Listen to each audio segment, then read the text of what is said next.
Hi, I'm Georgette Pierre, and you're listening to Black and Nuance Podcast, dispelling the idea that all Black people are monoliths, because we're not. My guests and I bring our varying perspectives to pop culture, relationships, and things we go through that we can't always name. Welcome to Black and Nuance. Shout out to Excitement Radio and highly unique Soul Flow Radio in South Florida. And I also want to offer up a moment of silence and say the names of those killed at the hands again by police brutality.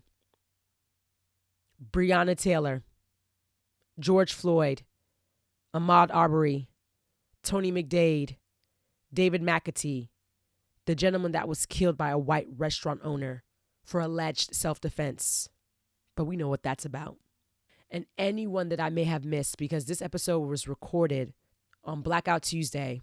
And so from the way things are going, anything can happen, but I pray nothing has.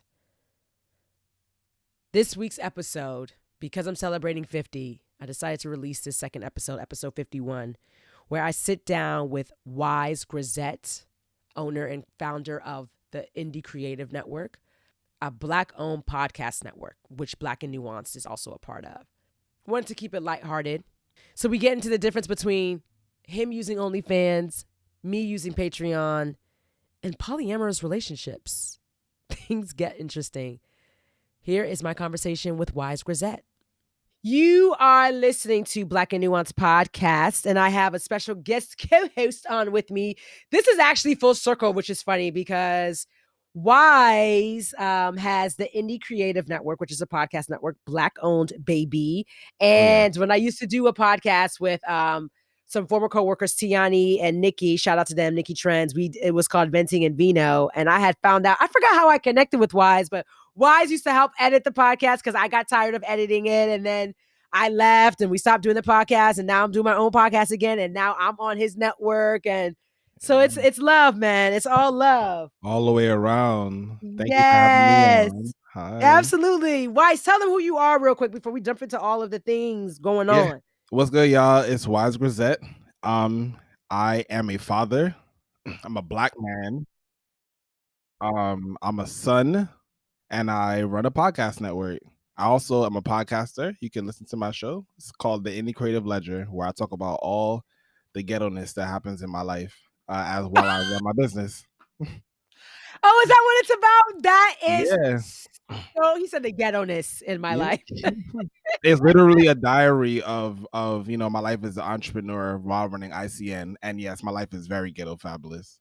Oh, great. So we're going to get into all, because and shout out to Stephanie, my mentee, because she was supposed to be on tonight, but there's so many things. I mean, we're recording this on Black Tuesday, and so by the time they hear this will be a week later. But it's now that it's you and I now want to get into more things. Now that you said all those things, Why? So you open up the Pandora's box for some shit to happen and be talked about. But real quick, let's do a mental check-in. How have you been feeling, as a Black man, since that was the biggest emphasis? There's a lot of shit going on, civil unrest. Yeah. Listen, I really, for those, y'all can't see me, but I'm on my camera. I'm like seeing myself like the first time today because I've been on the road and I'm exhausted. Like I feel like my face physically feels like my body feels. Like I'm exhausted mentally. I'm exhausted physically. I mean, honestly, 5 years ago when I really got more involved in social justice, I landed on ICN. I said, yo, like, this is how I want to be able to give back. And I didn't think that 5 years later, we will be living through what seems like this literally feels like the biggest crisis I've ever experienced. And we've gone through a lot in the last 30 years. So I'm really baffled right now. Like, I don't think, like, in terms of worst case scenarios, I don't think that I even, like, kind of predicted this. So this is, wow. Like, I'm stunned.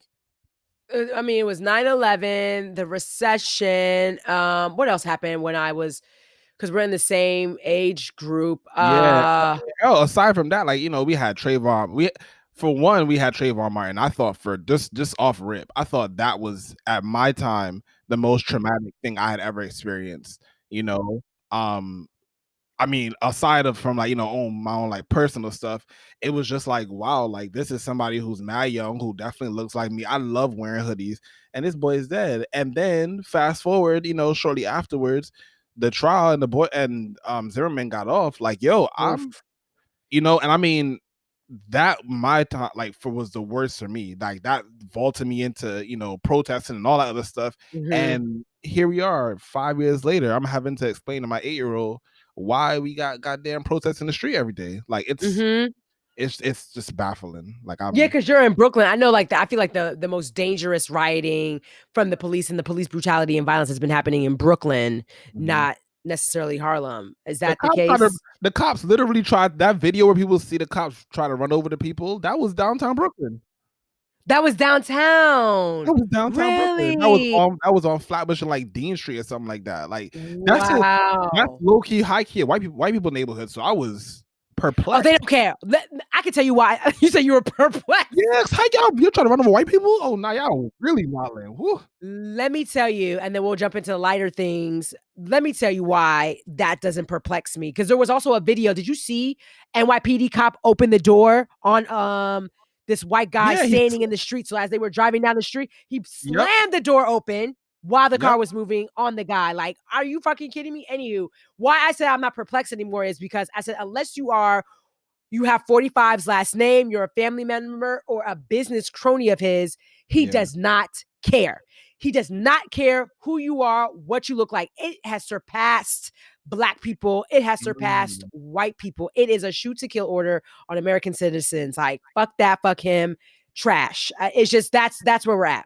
I really can't even. It's so hard to comprehend. You know, Yeah. it is so hard to comprehend, Georgia. I don't. Yeah. No, Ooh, yeah, it's heavy. It's heavy. So that's why we're about to go into some light stuff. yes. So listen, I brought Wise on because there has been, it's funny how Rona has really highlighted some things that people haven't really thought about or even really put emphasis on, right? Like no one gave a shit about Zoom, no one cared about webinar. Like people use these within their companies, Yeah. but now you're seeing things highlighted and more pronounced because everyone's at home and having to do, work from home, whether it's your own Mhm. business or working for some of these companies. Mhm. And so OnlyFans became a big deal because now those that work in the adult entertainment industry, they really had no way to get their money, right? Social Mhm. distancing, Mhm. no one's going to no damn strip club to see naked women. You'd be surprised, but Well, if they were open, yes. But the fact yeah. that like that immediately, their income immediately went away, whether you disagree or agree with their lifestyle, it doesn't matter. It's the fact that they're still working people Mhm. and their income went away. And so I remember reading the backstory about this guy named Justin, not to be fooled with Justin Combs, Diddy's son, even though I saw his name pop up. But this guy named Justin had like this barrier to entry where he was allowing, and it started becoming that's where the name Demon Time came from. So it was like late night after hours. I don't know if he would commission it on his Instagram live, but he would have Mhm. women come on and do their thing after hours, and people would have Mhm. to pay Mhm. Cash App before whatever. And Mhm. then you started seeing copycats, right? Like I think people um it was alleged that Tory Lanez kind of took that idea and started doing the Yeah. same thing with The quarantine court. radio. Mhm. Mhm. Which is Fast on forward. OnlyFans now, by the way. Right. So fast forward, I read an article that OnlyFans did a partnership with Justin, the guy, I don't remember his last name, and Justin Combs, Mhm. Diddy's son, where now Demon Time and all the things that they were doing is now on OnlyFans. And so OnlyFans has been associated with adult entertainment, strippers. You want to Mhm. see some nakedness and sexiness, and I don't even Mhm. know what else to say. But people are going there. And just so people know, OnlyFans is a subscription-based service similar to Patreon. And Yeah. then there's other ones that I saw. It's not necessarily focused on sex workers, but that's what it became known for. And so what I Mhm. wanted to have a conversation about was the choice of why people may have chosen one over the other. And so I Yeah. was going to have Stephanie and Wise, but Wise is on it as well. So it works out. I decided to launch Patreon. Wise Mhm. has been on OnlyFans. And so he and I are just going to have a conversation about OnlyFans and what compelled you to go to OnlyFans. Yeah. Okay, I'm Well, with let's start. Like, first question, like, what compelled you to go to OnlyFans? Did you know about it. Patreon? Did you know about the other stuff? Yeah, no, I've had a Patreon since 2016. Yeah. I've asked people to donate. I mean, it's literally in my email signature that tells people, "Hey, donate to digital storytellers for 99 for just 99 cents." you know. And I mean, I love Patreon for what it provides for people, and I've seen it work successfully for people. Just not I. Just not I. So that's one. That's one end, to be honest. On the other side now, right? I saw OnlyFans as an opportunity. Once I really researched the platform, I realized that like you literally nobody can't see what's on your page until they pay your subscription. And what is that? Whatever you set it at. I was like, if someone wants like exclusive access to me, and their mindset, if they believe that they're gonna get something sexual from me from OnlyFans, then sure, why not? What I so yeah, and that's really what compelled me. I realized that I could actually make money on this platform. And I kind of documented this in my podcast too. So I literally just started tweeting about it, and I was like, "Yo," I mean, I had started tweeting about it, funny enough, before coronavirus started. So then when it started, and I realized that my studio's dead about to be closed. Let me try something. I just kind of started to tag the tweet, and people started to show me something. I was like, hold on, wait. I didn't even know you would even want to pay any attention to this, first off. So that was very interesting. I'll say that the least. There's also a lot of like people who were paying attention and being like negative about it, which was also interesting to see. Considering that I've in my opinion, I feel like I've lived a life where I could do whatever I want to do. I felt like yeah, like real talk. Like first, I run the Indie Creative Network. Indie creative, like I feel like that left a lot of room for me to be whoever I wanted to be. So that's one aspect. And then really and truly, like I think I look good to be point blank. Ooh, so because now I'm about to say, I feel like you're alluding, because now I want to know what the hell is behind this paywall. Yeah. Okay, because the one thing that you said that they didn't get to hear is you were very aware of the associations that came along with, or the perception that came along with having OnlyFans, and it sounds like you took advantage of that. Nah, definitely. For one, I know people on OnlyFans for real. Like on OnlyFans. I know people on OnlyFans. I know porn stars on OnlyFans. I am not a porn star, right? What I realized though, especially in like the first month, was like, what did I want to provide to folks? Right. Because on this, like I said, on one hand, yeah, like I think I look good. So there are aspects of me that I would not show on my Instagram stories or like on my timeline, my Facebook, my Twitter. I wouldn't put that there. But if you pay me $10, I'm gonna give you behind the scenes stuff about me. I will definitely share things about me that I would not share in any other space. And yeah, that might be parts of my body that people definitely might not have seen before on a public social media non-paying platform. Why? Is they getting dick pics of you on OnlyFans? Nah, I don't even be sending those to the roster now. Come on now. He said you might get parts of my body or see parts of my body that you won't see publicly.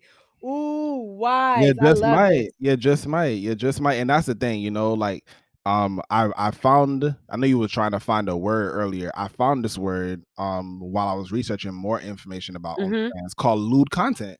Yes, lewd. Yes, lewd yes. content. You not slanging no peen nowhere, but you being you're being sexual in a soft pornish kind of way. That's not to say that things can't get a little more spicy when you start tipping me, because you can get tipped on OnlyFans as well too. I saw that. Okay, so Coinage.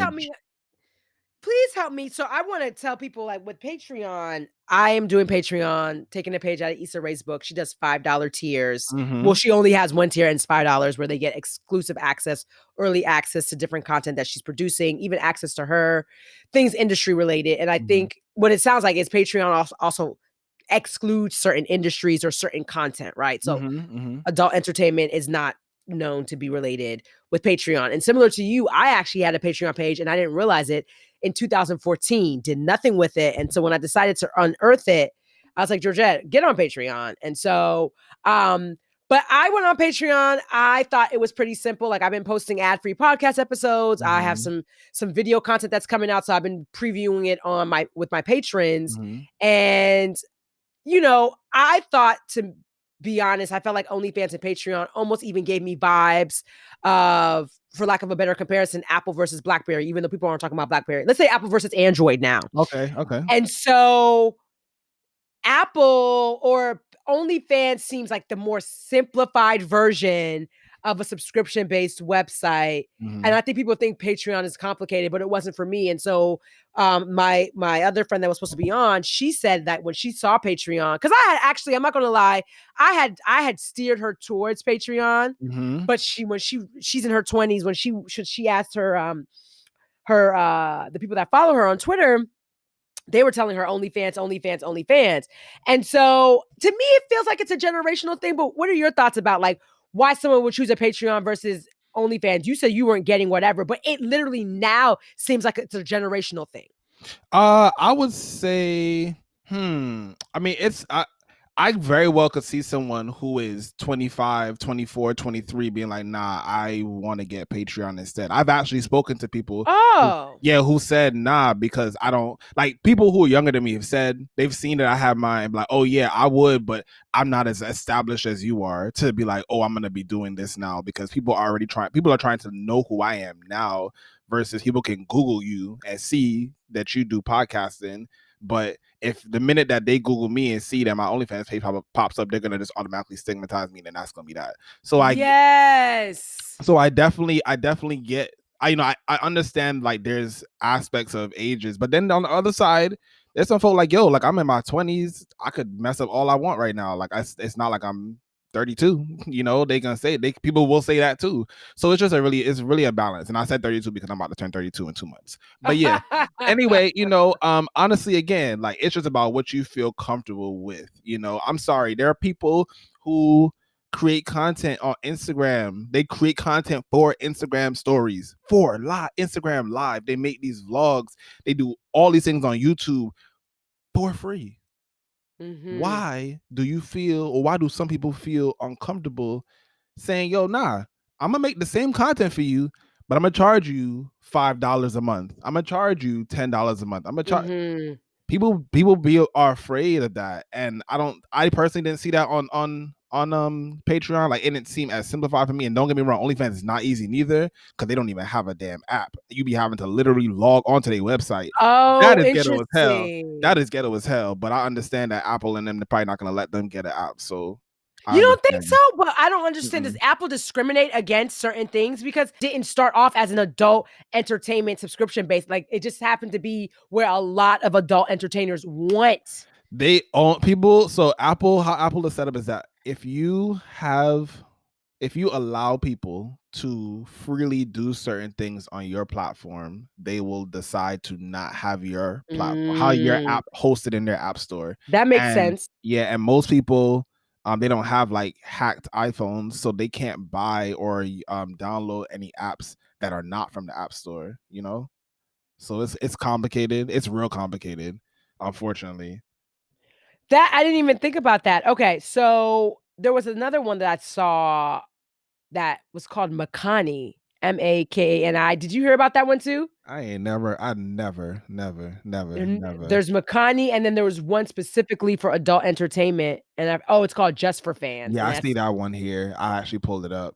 Yeah, and I was like, and I don't watch porn. I haven't been into porn. That's not ever been a thing. And people could be like, how can you not? There are people that don't watch fucking porn, y'all. Surprise. Yep. I'm one of them. No, that's not a thing. It's never been a thing for me, man. And so getting into the content though. So you've seen more reception to your content being on OnlyFans. Do you think it's because of the stigma or the perception of like, ooh, what am I going to get behind door number 1 with Y? Nah, for real. And I'm gonna tell you right now, the header for my thing does actually say porn. I saw that. Because I'm gonna reel you in. Because at the end of the day, it's marketing, and I'm gonna tell people point blank: listen, if you are online and you are not marketing yourself, you are not doing yourself justice. Amen. So So honestly, like, yeah, you have to market yourself. The content, I realize that, and I mean, even now, like, I'm still like working through this. Only been a month. I think I'm on month 2, 3 now, about 3 now, actually.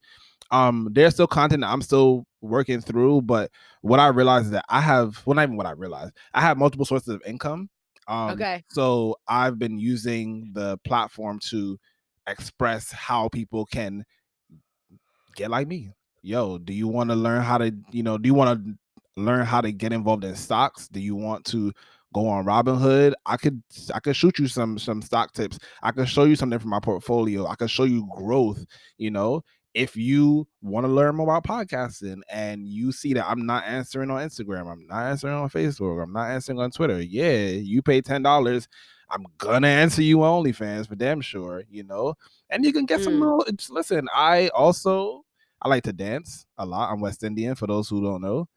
So when soca come on, you can get a little 15 minutes or something. Oh I'll my tell you that. God. Okay, so Wise, let's talk about this. Tell me for real. For real, for real. Mhm. What's the most lewd content that you've posted? Like, what's your range of content that you've been posting? Is it video? Because does OnlyFans look like Patreon where they allow you to do text, video, photos, links? Like, is it the same I setup? don't know if you could do. Yeah, I'm about to pull up my page right now. I don't know if you could do. Please. I don't know if you could do links per se. You definitely can do text. You definitely can do post videos. We know You that. also have like stories, so you can post to your stories as well too. Those disappear after 24 hours. So I felt like I told someone, I said OnlyFans is the paid version of Instagram because that's what the setup looked like. Nah, for real. No, exactly. They built it like Instagram. And that was the Exactly. one thing I saw. I was like, oh, I could see why. And me generalizing why a younger generation may want to go to OnlyFans because it literally looks like Instagram. And the thing is this, like, yo, think about it. If you have, like, I'm gonna use myself for example. If I post a story on my on my public Instagram page, I might get like 110 people who will watch it throughout the day, right? Those 110, I would say, like, out of 40 of them watch everything I post. So if Mm. those 40 people want to watch me for real, nah, come to my OnlyFans and pay that $10. That's $400 a month right there. Mm-hmm. I will definitely take that. Definitely. I mean, I'm not complaining at all. Like, I'm with you. Like, when I saw that Issa did $5 a month, she has over 1,200 patrons. And you're talking about like what, 6,000? That's bread. And people, like right now, I mean, honestly, that's why I talk about it in my podcast. Because I wanted to take away the stigma from it. And I want people to say, yo, look, I can do this as well too. Because right now, we are living through the greater depression. Okay. Mm-hmm. We ain't got no time to be talking about, oh, well, I don't, them jobs not coming back. The economy, Mm-hmm. people are literally in the streets protesting Mm-hmm. by the masses across around Mm-hmm. the world, but especially in the United States. Things didn't go back to normal. So Yeah, I yeah, agree. you need to pick up low cash wherever you can because things is not going to get easier these next 2 years. They are going to be significantly harder. Point Right. blank. Because I feel like the economy and everything just has to recalibrate, and it's not going to happen overnight. No, it's not. It's not. And it's like, it's okay. And the reason why I even jumped on this early is because it's okay to think that, oh yeah, well, unemployment got me. For one, I applied for unemployment in March. I didn't get $1 until 2 weeks ago. Oh shit! Seriously? Yes. So the little $52 that I made on OnlyFans, sure enough, paid my title bill. Sure enough, paid for any little my Netflix, Yeah, all that. yeah. And to be quite frank, in the 4 years I've had Patreon, I've probably only made $50. So literally in like 2.5 months, I made $52 on OnlyFans with 4 subscribers. Imagine if I put in like actual work, That, you know what I think is very interesting? I really wonder, and I'm not mad at it. Apparently, I feel like your answer to this is, do you care about the stigma? And which is Mhm. no. Do Mhm. you think, and I don't know if I asked this already, but do you really think it's the stigma behind OnlyFans that has people supporting you? And then are these people consistently staying with you from month to month?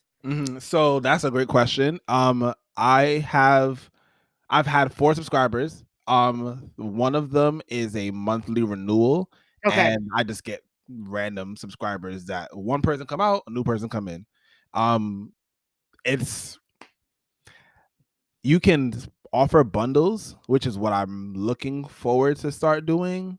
Where it's like, Meaning, like, you could order, but what is? Oh, my bad. I didn't mean to cut you off. Go ahead. nah, they can get, instead of getting like 1 month, you could do it 1 month, 3 months, 6 months, 12 months. So Oh yeah, I saw that on your page. I did. mhm. Okay, yep. I So wish Patreon did that because somebody had asked, can they pay for the year? And yeah. yeah. So I do like the flexibility that it definitely provides. But yeah, it definitely. I mean, outside of the stigma, and them not having an app, OnlyFans has been probably one of the highlights of the first half of 2020, and there have not been a lot. Not at all, clearly.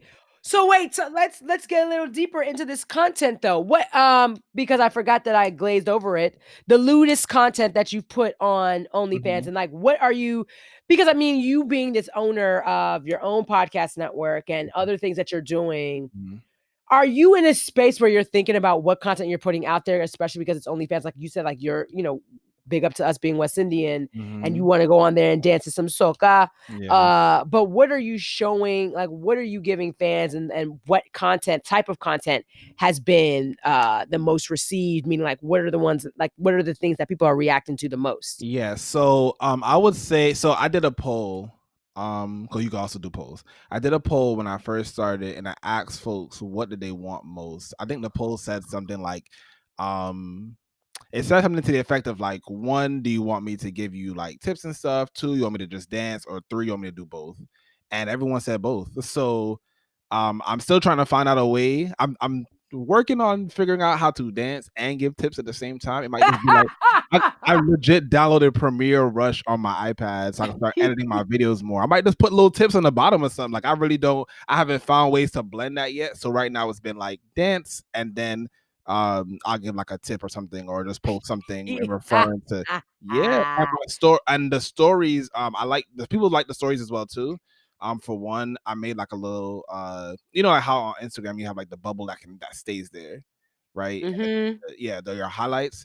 My highlights are some great rewatchable content. Say that. They're seeing dick imprints in your sweatpants. What they saying, Wise? They definitely gonna see some prints. I'm not gonna hold you. They'll definitely see a print. I know the first one. I know the first one definitely got a print in there for sure. Wow, you are going in. And so, okay. And so you also mentioned about roster. What's this roster looking like? Like, what's been dating been like? This entrepreneur, this your father, you're a black man, and we're in fucking Rona. Well, dating has been interesting. For one, I'm in a polyamorous relationship. Woo! Okay, wait a minute. Okay, so then let's go to the last segment. Let's just fast forward to the last segment. Go ahead, put your headphones in, because now I got to know. Ooh, Lord. Okay, so getting into all of the things, which is usually lighthearted or heavy, whatever I want it to be. And he just gave me a whole new topic because we had to remix to tonight's episode. Okay, so talk to me about polyamory. Yeah. And what, is it, and do you mind disclosing the genders of the people Oh, that sure. you're in? Yeah. Okay, great. We'd love to hear this. Go ahead. Okay, so I'm in a polyamorous relationship. It's been about 3 full years now. Well, it'll be What? 3 years in August. Yeah. What? Yeah. Do they call that? Someone told me they call it being the unicorn. The unicorn? Meaning, like, are you the third person out? Like, how does it work? I don't help me So understand. I'm okay. So right now, it's just me and my partner, Quana. Just Uh-huh. two of us. We have been poly with other people. Both, So, so both genders. no. I mean, well, Like, have you invited men into the mix and women into the mix, or just one? oh, so all right, poly is a little bit different than that. No. I know Yeah, polyamorous, right? Like you're dating, but I'm curious. Like, has it only been women in the mix for your polyamorous relationship? we haven't had anyone to our relationship yet. Does that Oh, make you've sense? been added to other Nope. people. Nope. Wait. Okay, so Nope. explain. Now I'm confused because I feel like I know what polyamory is, but go Uh-huh. ahead. Okay, so polyamory in its basic term is multiple relationships, whether they are platonic or non-platonic with other people. Yeah. So for me, my relationship is a non-platonic relationship with my partner Kwana. That's what I've been in for 3 years. For 3 years, got it. Yeah. Okay, but you have other women that you may be dating I that have, could be. yeah, we have it. both had our own outside things, but Okay. we don't bring anything to our relationship. We have not presently brought anything into our relationship at that time, at this time. We've thought about it, we've talked about it, but it hasn't been anything that we've think. So dating wise now though, right now my girlfriend is not from New York, so she went home recently, like a month Because ago. Kawana is not your girlfriend. She's what? Just like sexual relationship? Cause what? Sorry. Kawana, is it Kwana? Yeah, Am I saying? Kwana, yeah. So she's not the girlfriend. She's the one. She's my actual girlfriend. Yes. Oh, that's the one doesn't live in New York or went home. She does, but she went home. Yeah. Okay, got it. So now I've been living with a long distance relationship, which has added another layer of just complexity to it. So I've been on Hinge recently, actually. Please explain to the people. I'm about to be all up in your business. I'm over here thinking like this is starting to sound like a soap opera that I have to unfold, right? Like do you watch Insecure? I'm waiting to. I do watch Insecure, but I'm waiting to binge this season. All of it. But what's funny is like they do the soap opera or like the show within the show. And so I feel like this is like a nuanced podcast, but like now like this segment is like the show within the show in your business. Okay, wait. So now continue. All right, so I'm on Hinge. Hinge is a dating app. It's like Tinder and all the other stuff or whatever. But with Hinge, the thing that I like the most is that it's actually prompt based, meaning that when you add a picture, you add a prompt to that picture. Like, oh, where was I? Guess where I was when I did this, or my favorite one actually is two truths and a lie. So you have all these things added to your profile. So when someone comes onto your page, you match or whatnot, you'll have something to talk about. Like it's free flowing conversation. And for me, again, being polyamorous, I don't have to have sex with you not to say that I've gotten this close with anybody on there yet, but I don't have to have sex with you for you to be a part of my relationship, or a relationship. It can be platonic, like I already told somebody on here, I was like, yo, honestly, right now, like I'm not looking for no relationship. A friend is real good right now, actually, and I love this, when I'm right now, we've been social distancing for over 3 months now. Yeah, we're approaching 3 for sure. Yeah, so any human conversation I can get is it's warranted. I love it. I wish I can have more, and thankfully Hinge has blessed me because he will be liking me back real quick. So they might try to creep over to that OnlyFans wise. Listen, OnlyFans is a picture on there. People do ask me about that all the time. What's the picture? Oh, it's a picture. It's actually the same picture I sent you, but it just has the only. I actually almost sent it to you. It has almost the only. It has the OnlyFans at the top. I'll put it in the screen so you can see it. Okay, yeah, let me see that. That's so funny. Wow. Okay, so what led you to do a polyamorous relationship? Like, was that something that because and the reason why I had asked you. Oh, okay. Yep. You're so funny. You're funny. So because y'all can't see, like we're using a platform where I could see his camera. He has his camera on, so he showed it to me in the screen. So what? Because the reason why I had asked you, and that's probably where I got confused. Like the reason why I had asked like polyamorous, because in my mind I felt like there was, which makes sense that it's multiple relationships, but I don't know where. I read something and I maybe had gotten confused. I don't know if I thought I read that you were fluid, sexually fluid, and that could have been me misinterpreting something or actually projecting onto you from something else that wasn't even posted by you. And so I think that's why I was asking: were there other genders in the? Yes. No, I'm not gender fluid.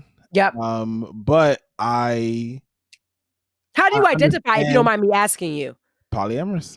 I mean, people have asked me though, like, identify like, are you do you identify as cis heterosexual? Do you identify people do ask me if I'm like queer and stuff like that because technically, but I don't want to take up space in nobody's nothing.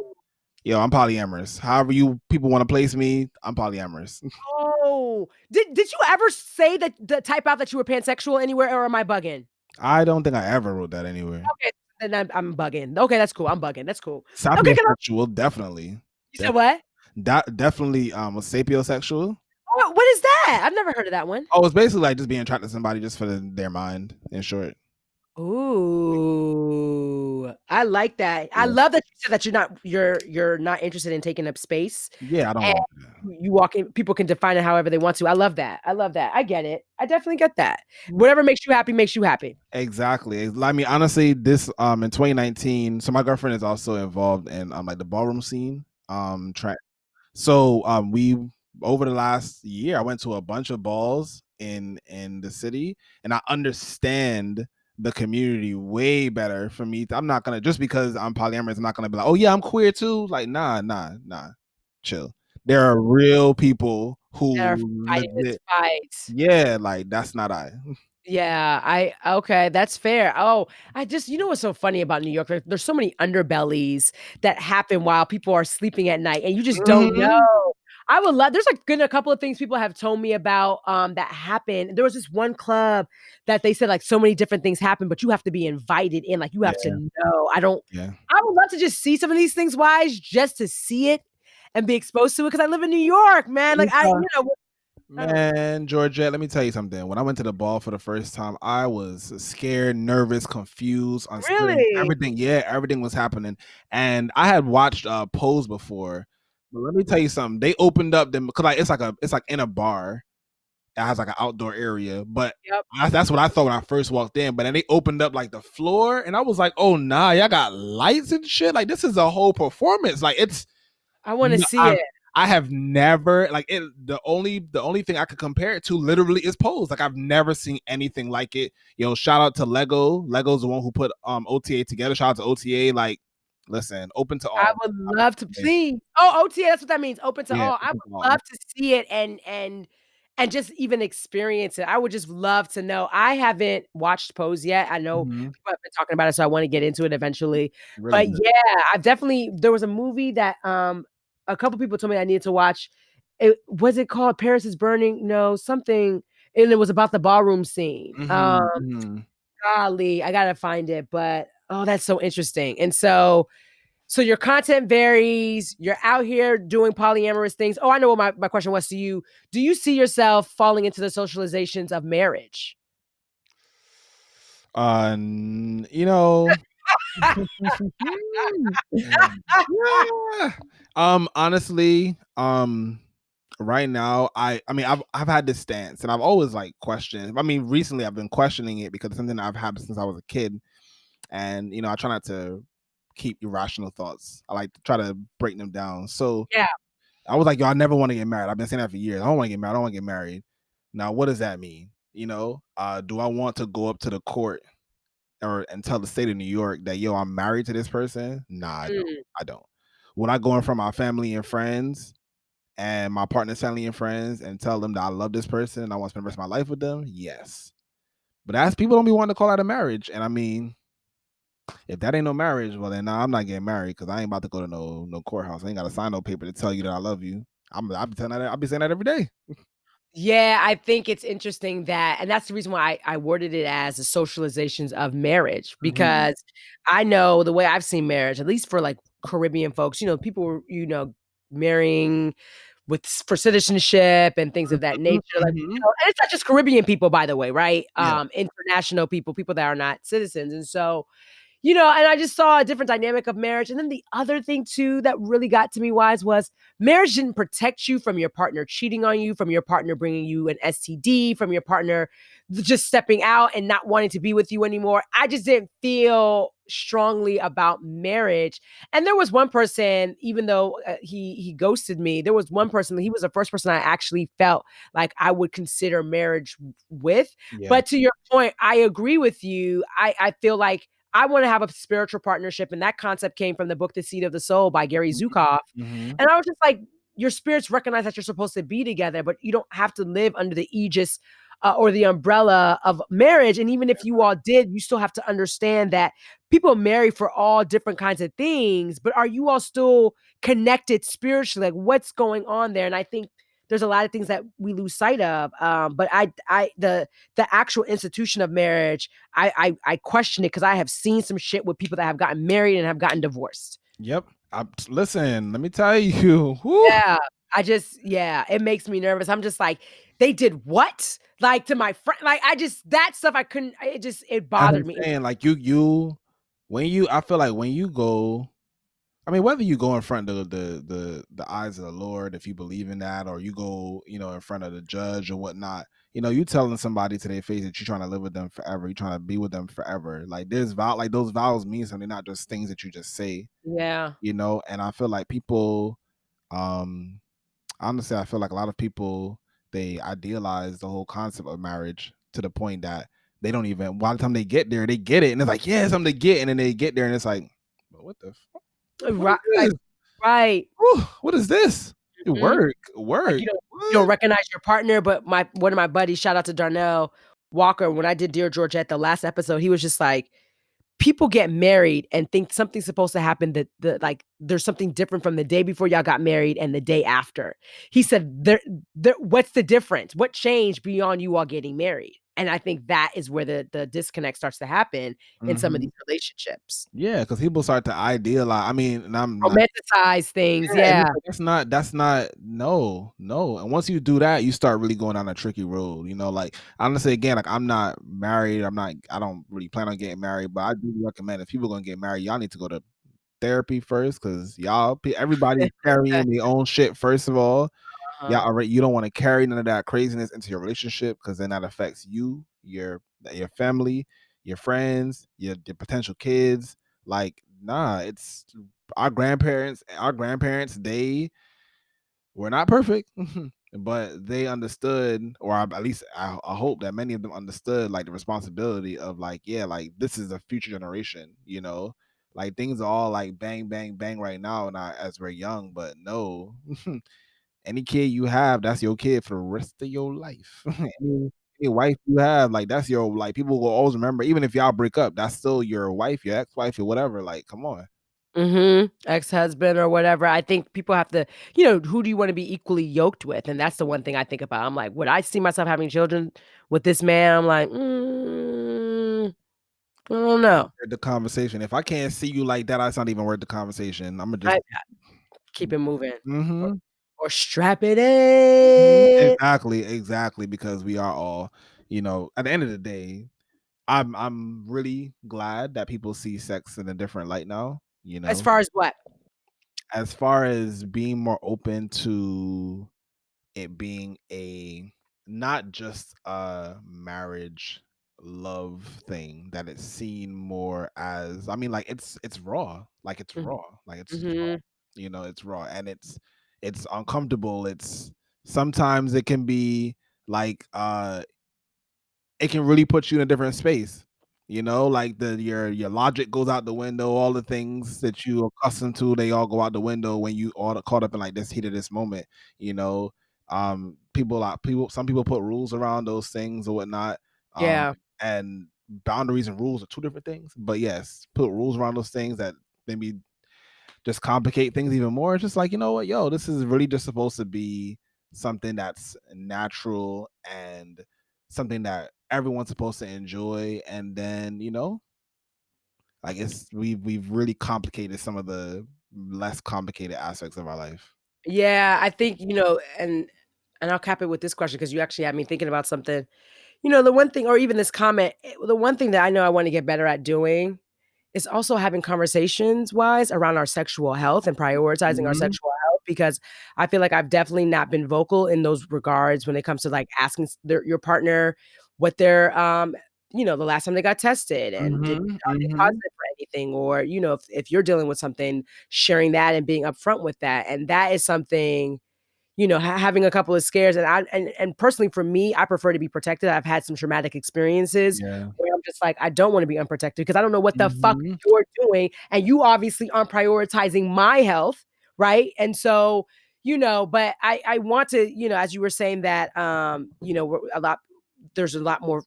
At least it sounded like there's a lot more freedom around people's sexual desires. I think that needs to also be turned up a little bit to the Mm-mm. sexual health conversations and having these upfront conversations about what someone's dealing with.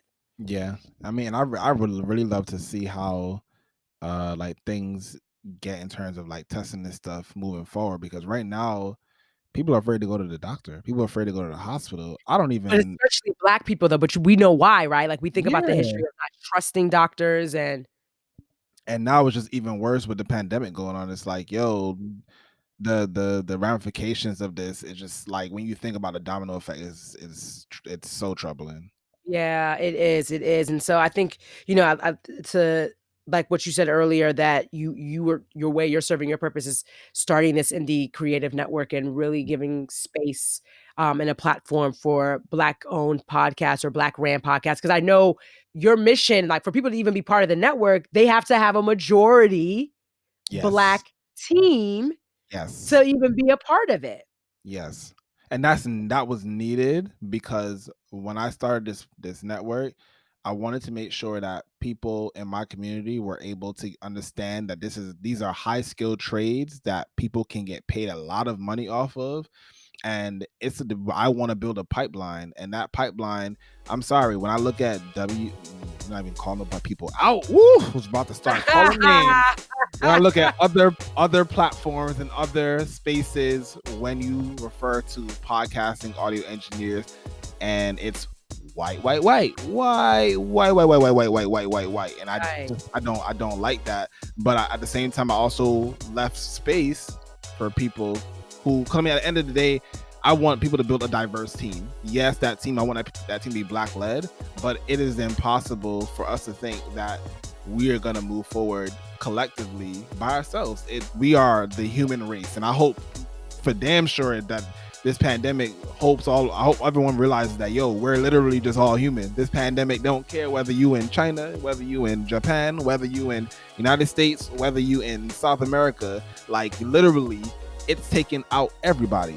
We're all human. So please understand that this little earth that we have, these humans that we have, try and find a way to treat them a sort of way. Try and find a way to make sure they can get opportunities in a space, in a world where literally I don't want to say half, but a good amount of people in the world literally just say, you know what, we're not gonna go to work. We're just gonna work on our computers. We talking on the friggin' platform right now for a show. Like, things can continue to go on, and there are a lot of people who were not prepared for that.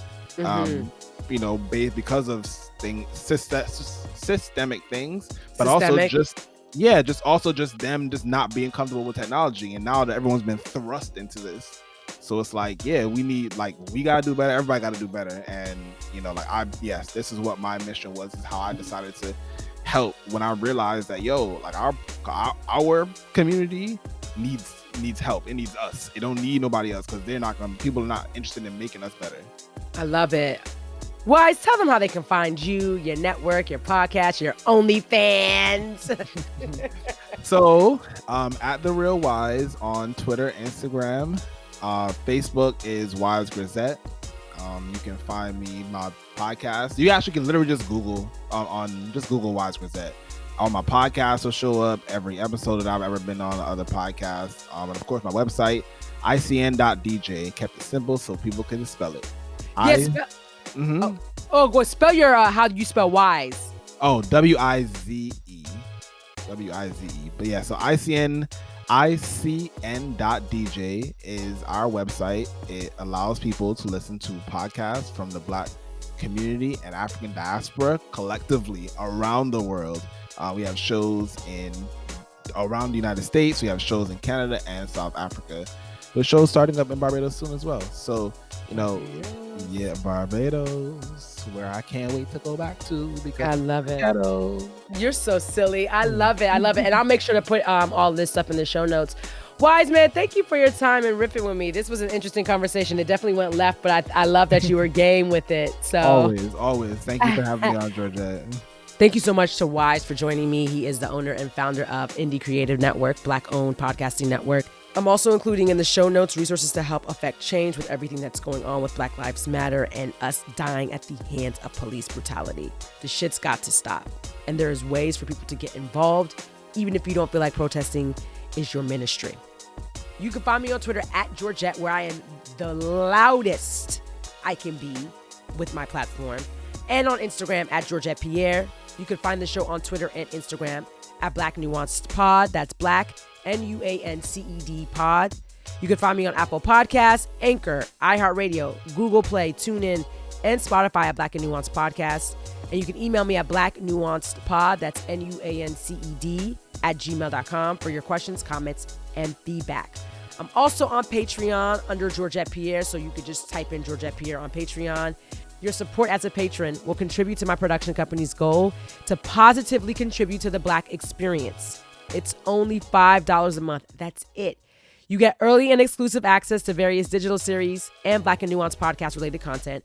I actually have 2 series that I am rolling out. I did a visual episodes of Black and Nuanced, where I sat down with 6 people. Those episodes were recorded about a month ago.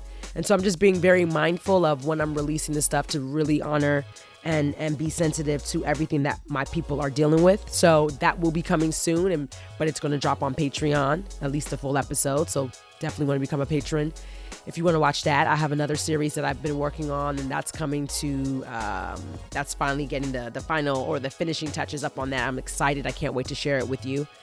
You'll also get access to behind the scenes look at the creative process. You'll get creative process input with patron only polls, ad-free podcast episodes, monthly live Q&As answering industry-related questions, patron shout-outs on the podcast. And again, I want to shout out Kenneth of Esquire Meals. I had him on my 50th episode.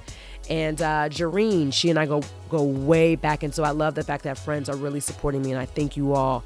And if you are new, by all means, I am grateful for your support as well. All the things that I just named are only for $5 a month. I also have a $150 tier for clientele for those that are looking for more personalized one-on-one consulting. But again, at the most basic level, $5 a month. I thank you so much for your support as I transition into my next journey. Let's continue to support and uplift each other. If you are really about Black Lives Mattering, then you will do your part and step up, speak out, donate, be on the front lines, wherever you feel like your ministry is. Because at this point, this man, and you know who I'm talking about, does not give a fuck about anybody. So it's time to turn up, tear some shit up, turn some things inside out, and really, I'll make sure to list out all the resources that I've been following and retweeting, and make sure you all have access to the show notes. Because again, I don't have all the answers and I am figuring it out as well, but I just know whenever I can donate to a bailout fund or to a local chapter of Black Lives Matter who really needs the funding, the organizations that really need the funding, not like your change.orgs and things of that nature, but the people that are really doing the community organizing. That's where I'm supporting, and that's where I'm putting my money. And you could do the same. So, you know, to my people, let's continue to fuck shit up so they can understand the point. And people can take that however they want to take it. I didn't say put a gun to someone's head. People are more radical in those views. But what I'm saying is sometimes the bottom needs to fall out for shit to change. And we are sick and tired of being sick and tired. Until the next episode, I appreciate you all. Thank you so much. I love you. Peace.